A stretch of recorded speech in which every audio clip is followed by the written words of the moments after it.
പ്രമേഹം ഒരു തീരാവിഷമമായി ബുദ്ധിമുട്ടുന്നവർക്ക് ഒരു ആശ്വാസ കേന്ദ്രമാണ് നെല്ലുവായ് എറൈസ് ആശുപത്രി.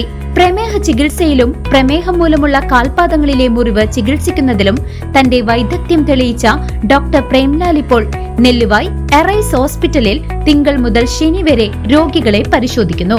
Arise medical centre, Devaki complex building, Nelluvai.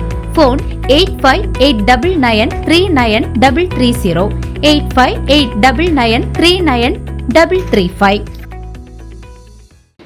Kerala Mahila Sangham Thiruvilwamala panchayat convention നടന്നു. ഗീതാ രാജൻ ഉദ്ഘാടനം ചെയ്തു. പുതിയ ഭാരവാഹികളായി ബിന്ദു വിജയകുമാർ, സിന്ധു, പി സ്മിത എന്നിവരെ തിരഞ്ഞെടുത്തു. കേരള മഹിളാ സംഘം തിരുവല്ലോമല പഞ്ചായത്ത് കൺവെൻഷൻ ഞായറാഴ്ച വൈകിട്ട് 5 മണിക്ക് ശേഷം VKN ഗ്രാമീണ വായനശാല ഹാളിൽ വെച്ച് നടന്നു. NFIW സംസ്ഥാന കമ്മിറ്റി അംഗം ഗീതാ രാജൻ കൺവെൻഷൻ ഉദ്ഘാടനം ചെയ്തു.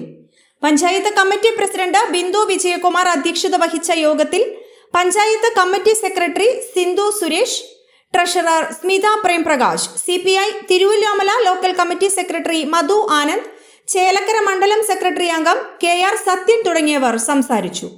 415 രൂപ ഉണ്ടായിരുന്ന ഗ്യാസ് 950 രൂപയാക്കി തട്ടാം. അതൊരു കാരണമാണ് അല്ലേ? എന്താ മോഹനം ഉണ്ടായിരിക്കണം? ശരിയല്ലേ?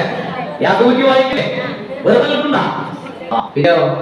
പിന്നെ 67 രൂപ ഉണ്ടായിരുന്ന പെട്രോള് 160 രൂപയ്ക്ക് നമ്മുടെ ഭർത്താക്കന്മാരെ കഷ്ടപ്പെട്ട് പണിയെടുത്ത് ചോര നീരാക്കി കിട്ടുന്ന കാശ് പെട്രോൾ അടിച്ച് കളയുമ്പോൾ നമുക്ക് വിഷമമുണ്ട്. ആരാ കാരണക്കാര്? നരേന്ദ്രമോദി സർക്കാർ. 54 രൂപ ഡീസല്, 96 രൂപ ഉണ്ടായത്. നമ്മൾ ഓട്ടോറിക്ഷയിൽ വാടക കൂടുതൽ വരുമ്പോ അല്ലെ പരിപാടിക്കാർ ഇപ്പൊ ഓട്ടോറിക്ഷയിൽ വന്നു അല്ലെ? നേരത്തെയുള്ള വാടക ഇപ്പൊ വാടക കൂടുതലാണ്. അപ്പൊ ഓട്ടോറിക്ഷയ്ക്ക് വാടക കൂടുതൽ കൊടുക്കണം, ബസ്സിന് കാശ് കൂടുതൽ കൊടുക്കണം, എവിടേക്കെങ്കിലും വേണമെങ്കിൽ പോണെങ്കിൽ ചെലവ് കൂടുതലാണ്. തുടർന്ന് നടന്ന സംഘടനാ തെരഞ്ഞെടുപ്പിൽ ബിന്ദു വിജയകുമാറിനെ പ്രസിഡന്റായും സിന്ധുവിനെ സെക്രട്ടറിയായും പി സ്മിതയെ ട്രഷററായും ഐക്യകണ്ഠേന തെരഞ്ഞെടുത്തു. സ്ത്രീകള് കൃത്യമായിട്ട് ഇടപെടാൻ പഠിച്ചു എന്നുള്ളതാണ്. ഇപ്പൊ ഞാൻ വെറുതെ ഒരു തമാശക്ക് നിങ്ങളോട് ചോദിക്കാം, സ്വന്തം നാട്ടിൽ നിൽക്കാത്ത എത്ര പേരുണ്ട് ഈ കാര്യം ഈ കൂട്ടത്തില്? എന്തായാലും ഒരാള് പോലും ഉണ്ടാവില്ല എന്നാണ് എൻ്റെ ഒരു വിശ്വാസം. നമുക്ക് കഴിയാവുന്ന ജോലി നമ്മൾ എടുക്കുന്നുണ്ട്, നമുക്ക് ചെയ്യാൻ പറ്റുന്ന കാര്യങ്ങൾ നമ്മൾ ചെയ്യുന്നുണ്ട്. അതിനെ കുറച്ച് സമയം എന്ത് ചെയ്യണം? നമ്മുടെ സംഘടന സജീവമാക്കാൻ, ശക്തമാക്കാൻ ആവശ്യമായ കാര്യങ്ങളിൽ ഇടപെടണം എന്നുള്ളതാണ്. ഇതിനോടൊപ്പം നിങ്ങളോട് കൂട്ടിച്ചേർക്കാനുള്ള കാര്യം, ആധികാരികമായിട്ടോ ഔപചാരികമായിട്ടോ ഒന്നും സൂചിപ്പിക്കാനില്ല. നാളെ മുതൽ നമ്മൾ ഒറ്റക്കെട്ടായി നിന്നുകൊണ്ട് തിരുവല്ലാമലയിലെ വനിതാ സംഘത്തിന്റെ പ്രവർത്തനങ്ങൾ ഏറ്റവും ശക്തമായിട്ട് കൊണ്ടുപോകാൻ ആവശ്യമായ ക്രമീകരണം കമ്മിറ്റിയിൽ പോകുന്നതിന് മുമ്പ് എടുക്കണം.